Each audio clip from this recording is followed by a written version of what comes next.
কেষ্ট-কাজল জেলায় নির্বাচনে জয় বাম কংগ্রেসের। দীর্ঘ 12 বছর পর কয়থা সমবায় সমিতির নির্বাচন বাম কংগ্রেস জোট জয়লাভ করল। উল্লেখ্য, এই গুরুত্বপূর্ণ নির্বাচন বহুদিন ধরে আটকে ছিল। গতকাল অর্থাৎ রবিবার সেই গুরুত্বপূর্ণ নির্বাচনের ভোট হয়। তবে সন্ধে হতেই জানা যায় এই নির্বাচনে বাম কংগ্রেস জোট জয়লাভ করেছে, আর তাতেই খুশির হাওয়া মিলেছে বাম কংগ্রেস কর্মীদের মধ্যে। এই দিনের এই নির্বাচনে তৃণমূল পেয়েছে 17টি আসন আর বাম কংগ্রেস জোট পেয়েছে 20টি আসন। এই জয়ের জন্য নলহাটি 1 নম্বর ব্লকের অন্তর্গত কয়থার সমস্ত বাম কংগ্রেসের কর্মীদের হার্দিক অভিনন্দন জানিয়েছেন বাম কংগ্রেস নেতৃত্ব।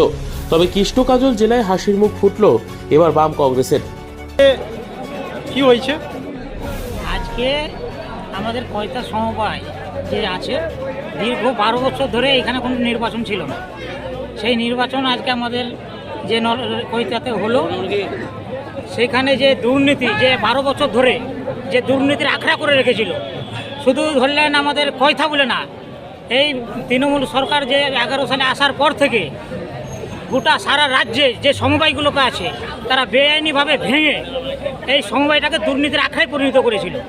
সেই আখড়া থেকে আজকে আমরা যেমন কয়থা সমবায়কে আমরা উদ্ধার করলাম, এইরকম যেখানে আমাদের সমবায় নির্বাচন হবে সেইখানে আমরা এই দুর্নীতির আখড়া থেকে আমরা এখানে আপনারা জয়লাভ করলেন? হ্যাঁ, আমরা এখানে জয়লাভ করেছি। আচ্ছা, আমরা বাম কংগ্রেস যে জোট প্রার্থী সেখানে আমরা। আপনার নাম? আমার নাম প্রশান্ত লে, সিপিএম নলহাটি এরিয়া কমিটির সম্পাদক। ধন্যবাদ।